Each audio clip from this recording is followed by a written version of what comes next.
All right, Lambo, you're gonna have to get in there and disable the security system.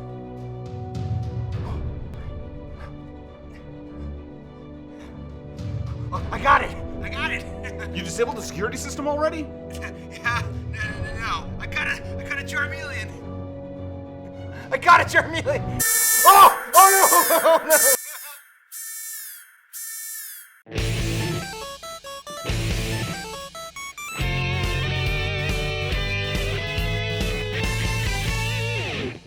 Welcome back, everyone, to another episode of Nerdstrodamus. I'm Dr. Pans. And I'm Lambo.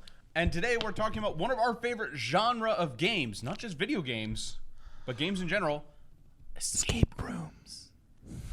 So, escape rooms, for those who don't know, are games in which you're locked in a room and you have to solve puzzles to get out. Yeah, it's a very simple concept. It takes us back to being like I'm Indiana Jones. I'm creeping through the Temple of Doom, trying to figure my way out. And the whole point of the game, of course, is to find your way to safety.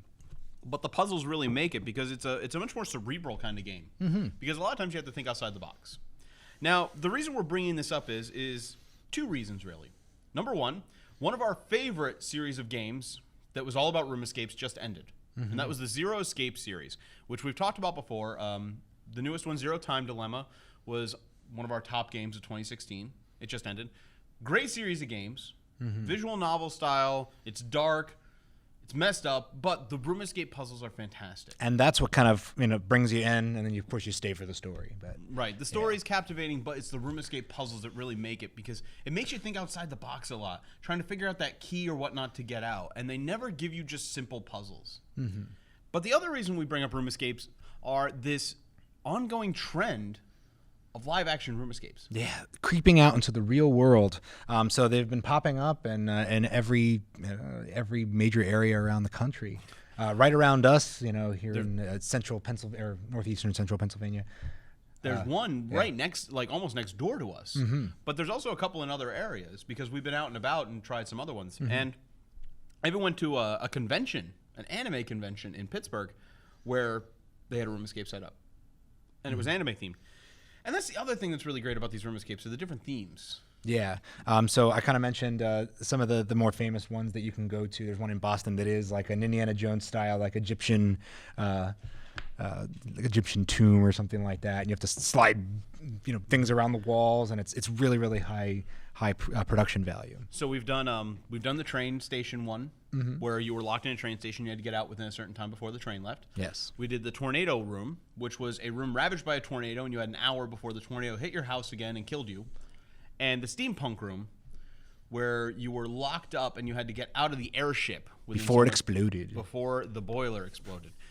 And then there was the anime themed one, which was anime themed. I can't give you any other themes to it other than it was a bunch of different animes. There was some mecha anime, some high school slice of life anime. There was a little bit of magic stuff. But nonetheless, room escapes, while they're kind of their own thing because you're in a room and you get to escape, it's ripe for any kind of theme you want to do. You get creative enough and it's just great. Plus there's this awesome sense of competition, especially in the live action ones, because every time you go to a live action one, what do they have you do in the end?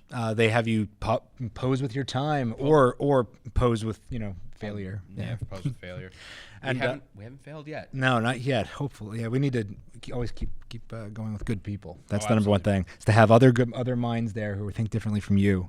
So bring your grandma, bring your aunt. Well, I mean, the first time we ever did one of the live action ones, we got paired with 5 random people, and they were great. Yeah, it was awesome. They knew what they were doing. But stay tuned for the rest of the episode because we're going to go on scene to one of these live action escape rooms and talk with the people running it. So stay tuned.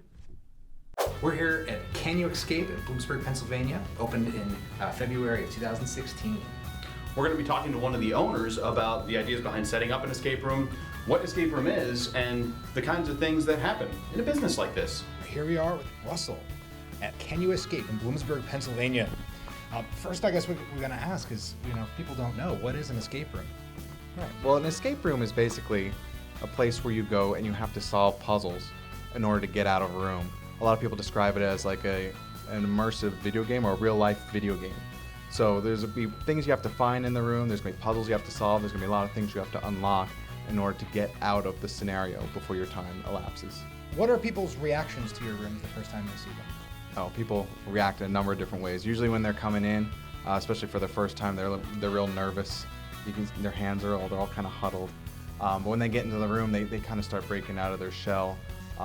You'll see them going from walking real slow, checking everything out, to running around the room trying to figure out what to do. And then when they actually escape, it's just a party. People are excited. They're all high-fiving each other, high-fiving us. There's just a lot of energy in the room. We like to make them as immersive as possible. Yeah. So you actually feel like you're part of the story. You're trying to accomplish something.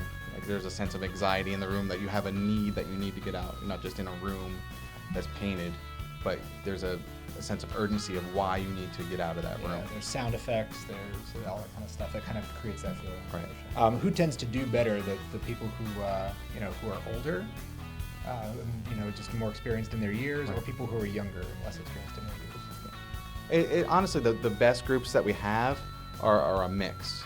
Our younger players, they tend to set the fastest times, the record times for the rooms, but they don't get out as consistently as our older players that have more life experience, that have seen more and solved more things throughout their years. So a good mix of some younger ones and some older ones, they usually get out the most consistently and with the fastest times. What themes do you have in your rooms here? Okay. So we have three themes. We have the tornado room, which the goal of that room, you were at home, a tornado hit your house, it damaged it, and you have to get out of your house before the next tornado comes through and destroys it with you inside. And then we have the steampunk room, and that's set in the steampunk genre. So you guys are on your airship. You've been locked in the captain's quarters. He's been taken captive, and the ship has been set to self-destruct. So you have to get to your escape pod, but obviously before the ship blows up.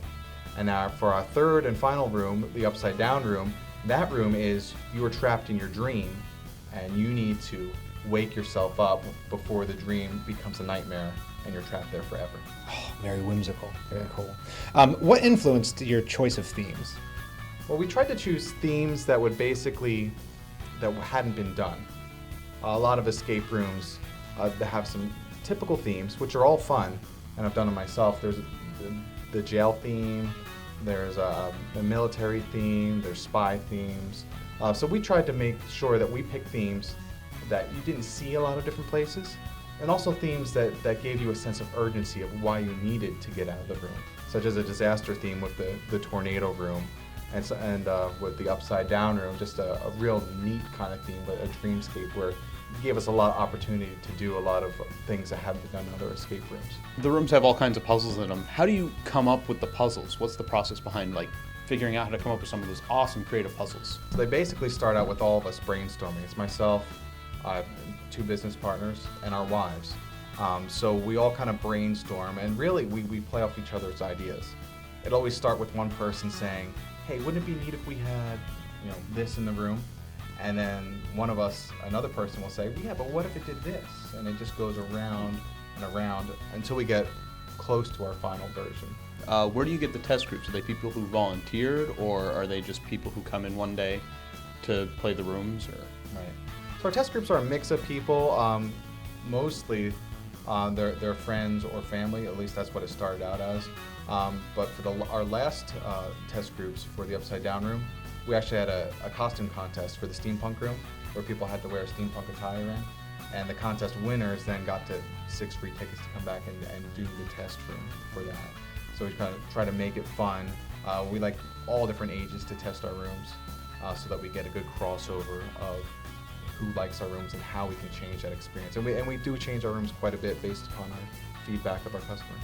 So our escape room, we try to make it as immersive as possible, so that when you go through the door, you actually feel like you're in that situation, and you feel that sense of urgency that you need to get out of the room as quickly as possible. Some other escape rooms, if you've done other ones, everyone has their own style, all their escape rooms, but some tend to be that you go in a room and the door's shut and you just have to figure out how to get out. There'll be boxes everywhere. We didn't want to do that, so we have a soundtrack in ours, we have lighting effects, we have sound effects, we have all different things happening in our room just to immerse you, to make you feel like you're really part of the story.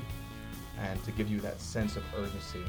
When you get out, the soundtrack will get louder. It'll get more of a rumble in the tornado room. In the upside down room, we have a heartbeat, and the heartbeat just goes faster and faster and faster until the end. Like people are like they're freaking out.